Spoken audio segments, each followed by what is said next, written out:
নমস্কার বন্ধুরা, পাঁচমিশালি রান্নাঘরে আপনাদের সকলকে স্বাগত। আশা করি সকলে ভালো আছেন, সুস্থ আছেন। আমিও খুব ভালো আছি। আজকে আপনাদের বানিয়ে দেখাবো বাঁধাকপির পকোড়া।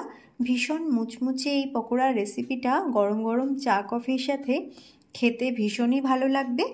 তো এখন আমি বানিয়ে দেখাচ্ছি, আশা করি আপনাদের অনেক ভালো লাগবে। ভালো লাগলে লাইক শেয়ার করবেন আর কমেন্ট করে জানাতে ভুলবেন না কেমন লাগলো।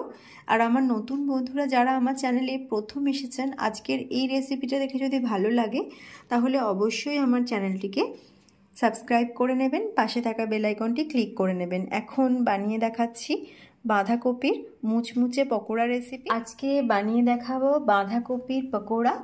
তার জন্য এখানে নিয়ে নিয়েছি বাঁধাকপির অর্ধেকটা কুচিয়ে নিয়েছি, 200 ml রিফাইন অয়েল নিয়েছি পকোড়া ভাজার জন্য, এখানে বেসন নিয়েছি 100 গ্রাম, 1 কাপ চাল গুঁড়ি নিয়ে নিয়েছি, হাফ টিস্পুন কাশ্মীরি লঙ্কার গুঁড়ো, হাফ টিস্পুন চাট মশলা আর হাফ টিস্পুন হলুদ গুঁড়ো। এখানে নিয়ে নিয়েছি 1 টেবিল চামচ গ্রেট করা আদা, 2টো কাঁচা লঙ্কা কুচি, হাফ টিস্পুন মতো কালো জিরে নিয়েছি, নুন স্বাদ মতো ব্যবহার করব আর চিনি স্বাদ মতো ব্যবহার করব। আর এখানে কিছুটা ধনেপাতা কুচি নেওয়া হয়েছে আর নেওয়া হয়েছে পেঁয়াজ কুচি, 2টো বড় পেঁয়াজকে কুচি করে নেওয়া হয়েছে। এবার একটা বাটির মধ্যে বাঁধাকপি কুচিটা নিয়ে নিচ্ছে, এর মধ্যে এক এক করে সব উপকরণ মিশিয়ে নেব।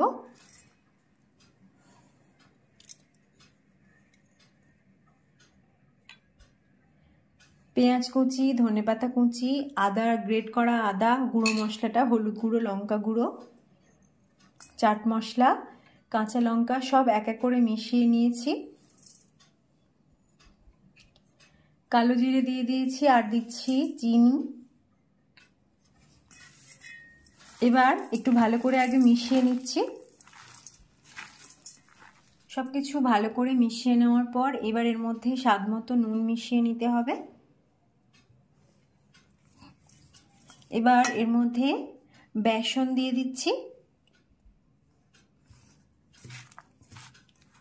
চাল গুঁড়ি মিশিয়ে নিচ্ছি। এখন অল্প অল্প করে জল মিশিয়ে মেখে নিতে হবে, খুব একটা পাতলা হবে না, একটু আঁটো আঁটো করেই মাখা হবে।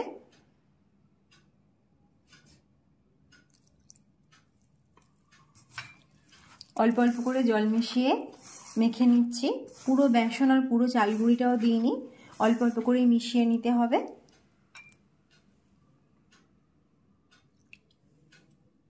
এখন এটা মেখে নিয়েছি, এবার সবশেষে একটু রিফাইন অয়েল দিয়ে ভালো করে মিশিয়ে নিতে হবে। এখানে পুরো চাল গুঁড়িটাই দিয়ে দিয়েছি, তবে বেসনটা একটু রয়ে গেছে, পুরো বেসনটা লাগেনি। এখন সবশেষে তেল দিয়ে একটু ভালো করে মেখে নিলাম।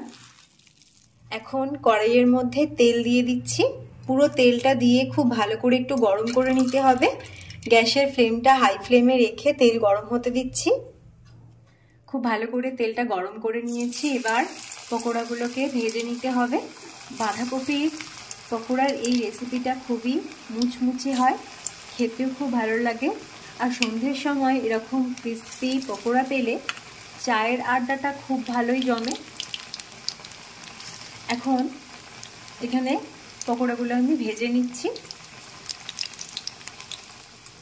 পকোড়াগুলো খুব ভালো করে উল্টিয়ে পাল্টিয়ে একদম লাল লাল করে মুচমুচে করে ভেজে নিয়েছি। এবার তুলে নিচ্ছি তেল ছেঁকে।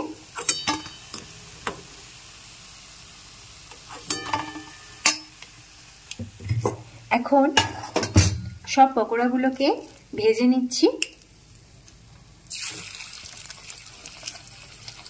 এখন পকোড়াগুলো একদম রেডি হয়ে গেছে। এবার গরম গরম চা বা কফির সাথে এটা খেতে খুবই ভালো লাগবে। তো আপনারাও বানিয়ে নিতে পারেন।